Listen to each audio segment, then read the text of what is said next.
guys, and welcome back to another video. So today is going to be the first in a weekly series where I'm going to do how-tos, so basically tutorials, techniques, product reviews. So if you have any suggestions of things you'd like to see, please let me know down in the description. I have a few in the works that I'm going to be bringing to you guys, but if there's anything in particular you'd like me to go into more depth with, please let me know. I'd love to hear that. But today we're going to be talking about watercolors, and more specifically glazing in watercolors.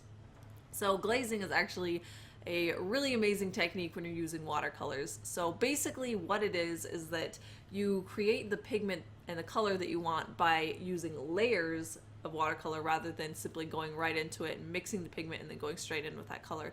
So say you wanted to get a purple, you could take your red and your blue pigments and mix them right there and then spread them right straight onto your piece.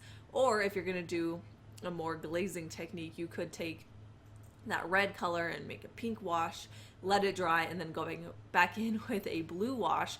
And the reason why this is so great is because you actually have a lot more saturation when you keep the pigments separated. When you mix two different ones together, sometimes it can create a little bit muddier of a color, or it just desaturates it a little bit. Whereas when you keep them separate, you're able to see the true saturation coming through of each. And there's different properties in different pigments which are absolutely beautiful, like granulation, and when you keep them separate, you're able to observe those separate properties and see how they interact with each other, but while still holding true to what they have. So this is a really beautiful way of creating a lot more depth in watercolor pieces, and it's actually really easy. All you have to do is put down a layer and let it dry, and then put on the next layer. So today what we're going to do is just do a really quick crash course in how to get started with glazing and how to get used to it with the pigments that you own. So the first thing we're going to do is I'm going to show you how to do a really quick chart, and I have one already finished here where I'll show you where basically you take all the pigments that you have, and then you're able to work with that and see how it looks when you glaze with all the other pigments. And it's a really helpful chart. I use this one all the time when I'm working with watercolors, when I want to see how I want to get the effect that I want and how to achieve that color that I have in mind. So we're going to be making one of these today, and I'm also going to do a really quick little demo on doing a little piece that involves glazing and a little comparison of glazing versus not glazing. So let's get right into it. Okay, so we can work on making the chart now. Like I said, it is actually super simple. For me, I wanted to do less on this chart than what I have on the other finished piece, or the other finished chart. So I chose 6 pigments that I wanted to be in this one, 6 different paints. And you just want to make sure that you have 6 columns and 6 rows.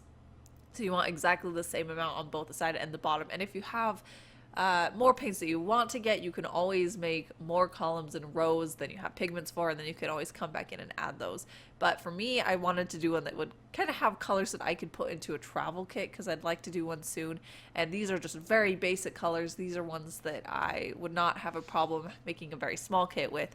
And when I was working on this, I'm actually using 1/4 inch drafting tape. And as I was laying it down, I decided that I wanted the area with the paint to be a lot bigger than that. So I just laid the tape down and took the ruler and an X-Acto knife and just really lightly scored them in half. And that way I was able to have half as much of the gutter in between, and the paint was a lot bigger. And I actually ended up running out of tape, so that made it stretch even farther. So if you're going to do this on your own and you don't have 1/4 inch tape, you can always take whatever masking tape you have and just cut it down so that it's narrow strips. Or if you want to do this freehand, you can totally do that. This one's just a little bit easier of being able to just fill in those squares though.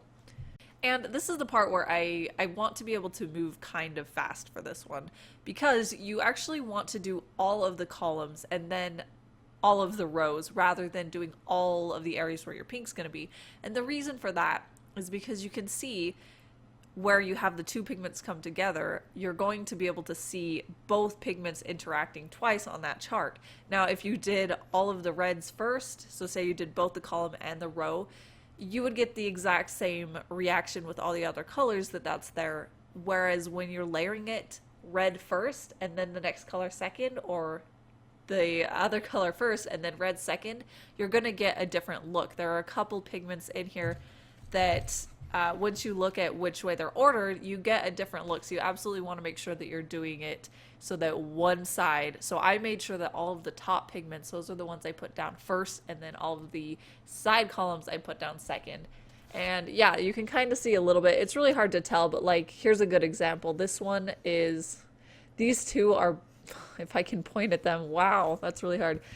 These two are actually the exact same paint colors, but this one has the red first, then the yellow, and it has a lot more red to it. It's a red-based orange more so. And this one has a yellow first, and then the red on top of it. So you can see really subtle differences throughout, depending on the order that you put it in. So that's also why this chart is really helpful, is it helps you know what order you want to put it down at. Okay, so jumping into the really little piece where I wanted to show you an example of this.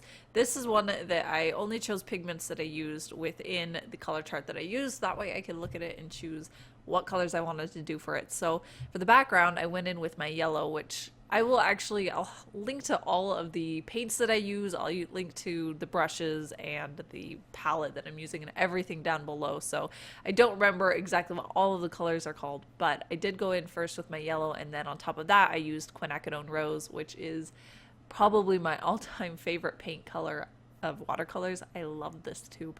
But yeah, I went in with yellow first, and I use the heat gun, which is awesome. It completely dries it out before I start using the next layer, and that's that green tool that you see me using. So I put the yellow down first, and then I came in with Quinacridone Rose, and I wanted to create more of a gradient for this one so that it would have more saturation on the bottom of the red, and then it would fade up into the yellow. And that is a great way to use glazing, because you can add more dimension to the colors without necessarily making it darker or lighter or anything like that. You can add gradients within the same colors, and that's one of my favorite ways to use glazing, is to give these hints of color variation within the same shape.